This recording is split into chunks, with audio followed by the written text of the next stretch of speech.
තුළ ලොකු කතා බහක් ඇති වෙනවා මේ නුගේගොඩ සිට මේ කඩුගන්නාව දක්වා නිර්වතින් තරුණයෙක් චතුර්පැදියකින් යනවා හෙල්මටුත් නැතුව. ලංකාවේ තුල සාමාන්‍ය පුරවැසියෙකුටවත් පොඩි දුරක්වත් හෙල්මට් එකක් නැතුව යන්න පුළුවන් කමක් නැහැ. පොලිසියෙන් අහනවා මේ දඩකොලයක් ලියන.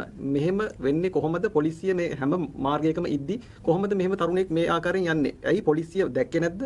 දැකලා තීරණයක් ගත්තේ නැද්ද? මොකක්ද ඇත්තටම හේතුව? ඔව් අපි ඒ සම්බන්ධයෙන් කඩුගන්නා ප්‍රදේශයේදී අපි අත්තරංගොඩ ගැනීම සිද්ධ කළා. ඉන් අනතුරු ඔහු සම්බන්ධව විමර්ශන කරලා බලනකොට ඔහු යම් මානසික ආබාධයකින් පෙළෙන බවටයි දැනට මූලික පරීක්ෂා වලින් පෙනෙන්නේ. ඒ වගේමයි අපි ඔහු දැසන 4ට පමණ තමයි ගමන් ආරම්භ කළා කියලා ඔහු ප්‍රකාශ කරන්නේ. ඒ අනුව බලන්න ඕනි විමර්ශන වලින් පසුව තමයි ඔහු හෙල්මට් එකක් පැලඳගෙන පැමිණියාද එසේත් නැත්නම් ඔහු දිගින් දිගටම නිර්වතින්ම පැමිණියාද කියන එක හරියටම තහවුරු කරගන්න පුළුවන් වෙන්නේ විමර්ශන වලින් අනතුරුව කෙසේ වුවත් මෙම ඔහු පැමිණියා කියන නුගේගොඩ ප්‍රදේශයේ ඉඳන් කඩුගන්නා ප්‍රදේශයේ දක්වා එනකොට පොලිස් ස්ථාන වගේම සාමාන්‍ය මහජනතාවත් මේ මාර්ගවල ඕනතරම් ඉන්නවා. හැබැයි එතකොට මේක සම්පූර්ණයෙන් පොලිසියට ලොක් කරලා කතා කළ යුතු කාරණයක් නෙමෙයි. මම කලින් කිව්වා වගේ මේ සියල්ල සඳහා මහජන සහාය අවශ්‍යයි.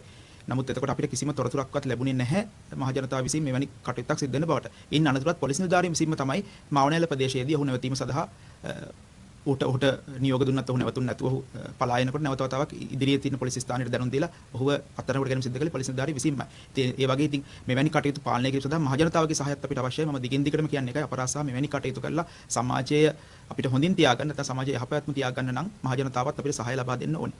එසේ නැතුව මේක මේ ඉන්න පොලිස් නිලධාරීන් 70000කට විතරක් මත්ද්‍රව්‍ය අපරාධ ඒ වගේ මෙවැනි සිදුවීම් අනිකුත් පරිසර සංරක්ෂණ මේ සියලුම කටයුතු සිදු කිරීමේ අපහසුතාවයක් තියෙනවා. නමුත් අපිට හැකියාව අපි උපරිම ආකාරයෙන් කරනවා. නමුත් මහජන සහාය ආවොත් මේක ඉතා හොඳින්